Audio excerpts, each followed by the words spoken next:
Good morning बच्चों। आज मैं आपको संधि के बारे में बताऊंगी। आज हम संधि से संबंधित अध्याय का अध्ययन करेंगे जो कि कक्षा 10 में दिया गया है। व्याकरण का प्रथम अध्याय है संधि। आज इसी में जो है हम अपना अध्ययन का संबंधित कार्य करेंगे। बच्चों, मैंने आपको अपनी पिछली वीडियो में जो कि पार्ट 1 हिंदी व्याकरण कक्षा 10 अध्याय 1 संधि व्यवस्था में करवाया था। हम बच्चों उसमें स्वर संधि के 5 भेदों के बारे में पढ़ चुके थे। अब थोड़ा सा एक बार उसी के बारे में रिवीजन करते हैं और उसके बाद हम अपनी व्यंजन संधि और विसर्ग संधि के बारे में अध्ययन करेंगे। तो बच्चों, आप तैयार हैं? हम आज का अपना विषय शुरू करते हैं। बच्चों, आपने जो है संधि व्यवस्था का ये अध्याय आप कर चुके थे, जिसमें स्वर संधि के मैंने आपको बताया था कि संधि के 3 प्रकार हैं और वे हैं स्वर संधि, व्यंजन संधि, उसके बाद विसर्ग संधि। अब हमने स्वर संधि के बारे में अध्ययन किया था। स्वर संधि के अपने 5 भेद थे: दीर्घ संधि, उसके बाद गुण संधि और वृद्धि संधि, अयादि संधि और यण संधि। अब हम इनके बारे में 1-2 एग्जाम्पल से आपको रिवाइज करवा देती हूँ और फिर से हम आगे अपना व्यंजन संधि से आज का अध्याय स्टार्ट करेंगे। बच्चों, जो दीर्घ संधि थी, इसमें क्या नियम था? अवर्ण के बाद अवर्ण हो तो दोनों के मिलने से आ हो जाता है। ई वर्ण के बाद ई वर्ण हो तो उनसे ई हो जाता है और ऊ वर्ण के बाद ऊ हो तो वो ऊ हो जाता है। आ, ई तथा ऊ दीर्घ एवं सवर्ण स्वर हैं, इसलिए इस संधि को दीर्घ संधि या स्वर्ण संधि भी कहा जाता है। जैसे कि अभि, इष्ट, अभिष्ट, कपि, ईश्वर, कपीश्वर। इसमें बेटा समानता क्या है कि दोनों तरफ ही अवर्ण या ई वर्ण या उ वर्ण होंगे और उनको दीर्घ होके आवर्ण, आ, ई और ऊ हो जाएगा। ये आपकी दीर्घ संधि है, यानी कि उसमें स्वर दीर्घ हो जाएगा। ये इसकी सबसे बड़ी पहचान है। अगला हमने किया था गुण संधि। गुण संधि में बच्चों जैसे अवर्ण के बाद ई वर्ण हो तो दोनों को मिलाकर ए बन जाएगा और ऐसे ही अवर्ण के बाद ऊ हो तो ओ हो जाएगा और री हो तो अर में परिवर्तित हो जाएगा। इसमें बेटा अवर्ण आएगा पहले भाग में और उसके बाद अगर ई वर्ण, उ वर्ण और री हो क्रमशः ए, ओ, अर में परिवर्तित हो जाएंगी। और जैसे कि इसके एग्जाम्पल हमने किए थे: गंगा जमा उदक, गंगोदक, सप्त जमा ऋषि, सप्त ऋषि, ब्रह्म जमा ऋषि, ब्रह्म ऋषि। इसी तरीके से बच्चों हम इसके भाग 3 में चले थे, वृद्धि संधि। वृद्धि संधि में मैंने आपको बताया था अवर्ण आ के बाद ए ऐ हो तो दोनों मिलकर ऐ हो जाएंगे और ऐसे ही ओ औ हो तो औ हो जाए में परिवर्तित हो जाएगा। आपको इसका ध्यान रखना है। और पहले भाग में क्या मिलेगा? अ वर्ण और दूसरे भाग में आ ई नहीं सॉरी ए आई और ओ औ हो तो वो क्रमशः आई और औ में परिवर्तित हो जाएंगे। इसके हम एग्जाम्पल देख लेते हैं। जैसे महेश्वर्य, महाजमा ऐश्वर्य। इसमें आप देख रहे हैं अ जमा ओ का परिवर्तन औ में हो गया है। परम जमा औषध, परम औषध। इसमें अ औ का परिवर्तन होके औ में हो गया। अब आगे हम जो हमने अपना पिछले वीडियो में भाग 4 किया था वो है यण संधि। ई वर्ण के बाद, इसमें वृद्धि में क्या था? अवर्ण के बाद। गुण संधि में भी क्या था? अवर्ण के बाद। और अब वृद्धि संधि में क्या आया? यण संधि में क्या आया? ई वर्ण के बाद अन्य कोई भी भिन्न स्वर हो तो ई के बाद वह य हो जाता है। उ वर्ण के बाद कोई भिन्न स्वर हो तो ऊ को व हो जाएगा। री के बाद कोई भी भिन्न स्वर हो तो री का र में बदल जाएगा। इस प्रकार यण संधि में परिवर्तन होता है। तो इसके भी हम एक दो एग्जाम्पल देखते हैं बेटा, फिर हम आगे चलेंगे। गुरु जमा आदेश गुरुवादेश, मनु जमा अंतर मनवंत्र, वधु जमा ऐषण वद्वेषण, मातृ जमा उपदेश मात्रादेश, पितृ जमा आज्ञा पित्राज्ञा। फिर है संधि, स्वर संधि का जो भाग 5 है, अयादि संधि। ए ऐ तथा ओ औ के बाद यदि कोई विभिन्न स्वर हो तो ए को अय, ऐ को आय, ओ को अव और औ को आव हो जाता है। इसे हम जो है अयादि संधि कहते हैं। जैसे इसके उदाहरण आप देखेंगे, नई जमा अन नयन, शे जमा अन सयन, नई जमा अक नायक, ये आय में बदल गया ना, आई और इसी प्रकार से भो जमा ईश्य भविष्य, पो जमा इत्र पवित्र, ओ और ई किस में बदल गए, व अव में, भऊ जमा उक भावुक।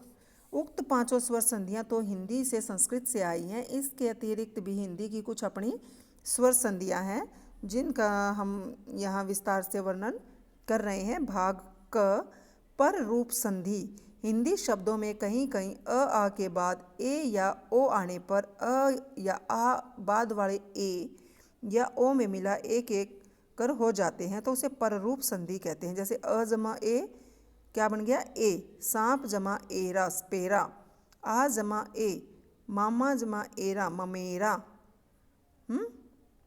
इसके बाद है अधर जमा ओस्ट अधरोस्ट, लूट जमा एरा लुटेरा। ये पररूप संधि के जो हैं एग्जाम्पल हैं। भाग ख, वर्ण आगम संधि। कुछ शब्दों में समास होते समय प्रथम पद के अंतिम वर्ण में स्थित अ का आ हो जाता है, इसे वर्ण आगम संधि कहते हैं।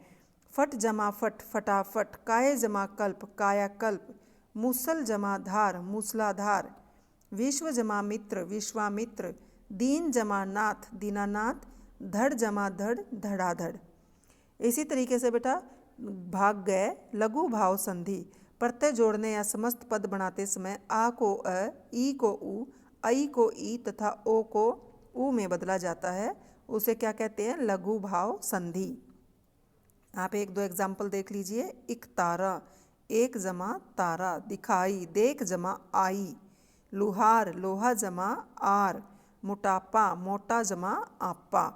तो इस प्रकार बेटा अपनी स्वर संधि जो है पूरी संपूर्ण हो चुकी है। इसके बाद हम अपनी व्यंजन संधि को शुरू करेंगे। व्यंजन संधि में पहला जो नियम है वो आपके सामने है। क च ट त प के बाद कोई स्वर किसी भी वर्ग का तीसरा चौथा वर्ण या य र व ह में से हो, कोई भी हो, तो क को ग, च को ज, ट को ड, त को द तथा प को ब हो जाता है। एक बार फिर से, क च ट त प के बाद कोई स्वर किसी भी वर्ग का तीसरा चौथा वर्ण य र व ह में से कोई भी वर्ण हो तो क को ग, च को ज, ट को ड और त को द तथा प को ब हो जाता है। जैसे कि आप एग्जाम्पल देखिए, दिक जमा अंबर दिगंबर, तो क किस में परिवर्तित हो गया, ग में। इसके आगे वाक जमा ईश वागीश, वाक जमा जाल वागजाल, क देखो बच्चों ग में परिवर्तित हो रहा है। आगे है दिक जमा गज दिग्गज, वाक जमा दान वागदान, दिक जमा अंत दिगंत, षट जमा आनन षडानन, तो ये जो है ट किस में परिवर्तित हो गया, ड में षडानन।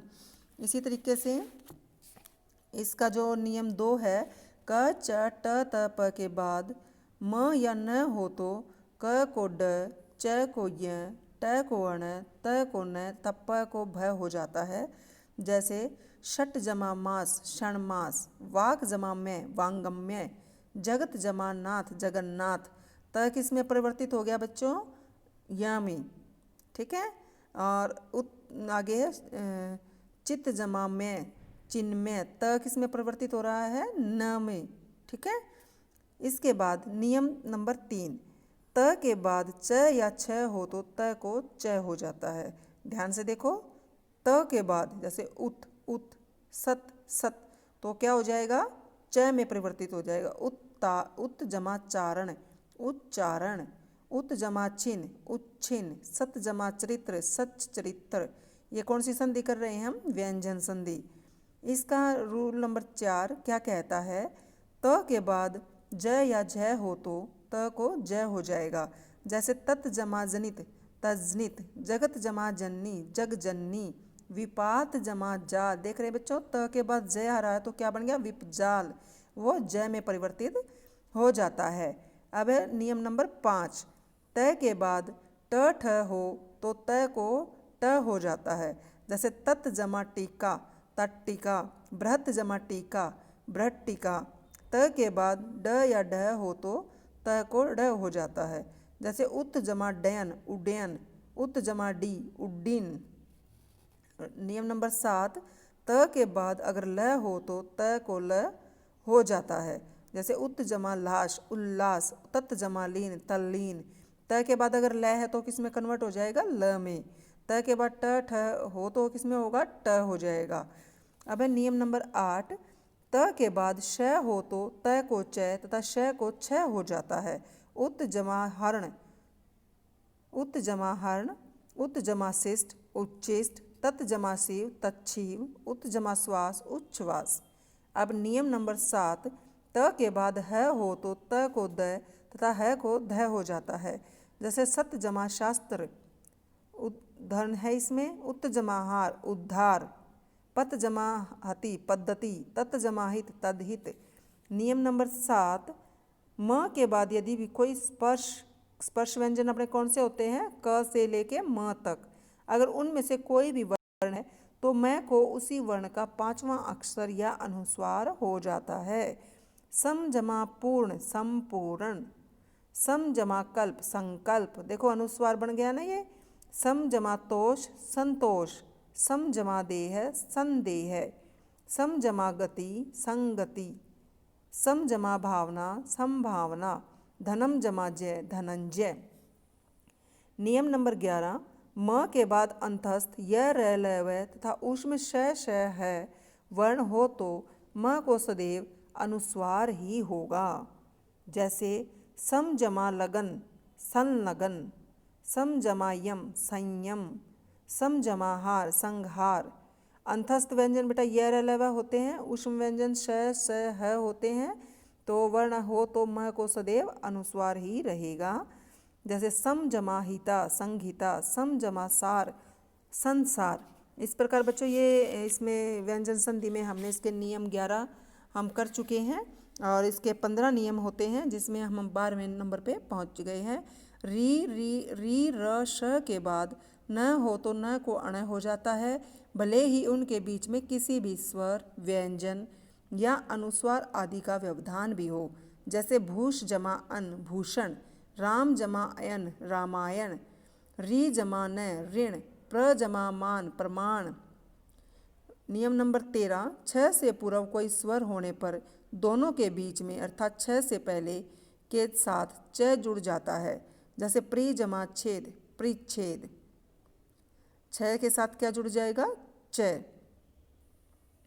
क्योंकि 6 से पहले अगर पूर्व कोई स्वर होने पर दोनों के बीच में अर्थात 6 से पहले च जुड़ जाएगा। वट, इसमें क्या स्वर है? अ। काया, वट छाया किस में परिवर्तित हो गया? च और छ में। ठीक है।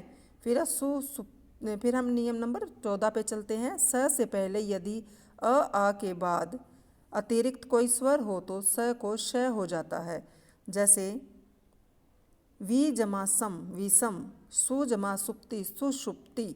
ये क्या है? व्यंजन शब्दी और इसमें क्या नियम बना? स से पहले अ या आ हो के अतिरिक्त इनको छोड़कर कोई भी स्वर हो तो श हो जाएगा। इसमें कौन सा स्वर है? ऊ स्वर। अब है नियम नंबर 15। ह्रस्व स्वर ई ऊ स्वर के बाद आने वाले र से परे यदि र हो तो ह्रस्व को दीर्घ होकर पहले का र लोप हो जाएगा। निर्जमा रव, नीरव। निर्जमा रस, नीरस। यह का लोप। क्रिया की ई, की। दी जमा ई, दी। पी जमा ई, पी। ह का लोप। यह जमा ही, यही। यहाँ जमा ही, यहीं। कहाँ जमा ही, कहीं। जिस जमा ही जिसी, ये इसमें क्या है, ह का लोप है। फिर है ब जमा है को, अब जमा ही अभी, कब जमा ही कभी, जब जमा ही जभी, उस जमा ही उसी। तो बच्चों ये हमने जो है अपनी व्यंजन संधि कर चुके। और अगली वीडियो में जो है अब इसके साथ हम अपनी विसर्ग संधि भी करते हैं। विसर्ग संधि में मुख्य रूप से सबसे पहले इसमें क्या है, विसर्ग से पहले और बाद में दोनों को अ होने पर विसर्ग ओ में बदल जाता है। जैसे मन जमा कुल, मनोकुल, यश जमा विलासा, यशोभिलाषा। अगली अपनी वीडियो में बेटा हम जो है इससे संबंधित पार्ट 3 में विसर्ग संधि और कुछ प्रश्न उत्तर हैं उनका अध्ययन करेंगे। तब तक के लिए बच्चों नमस्कार।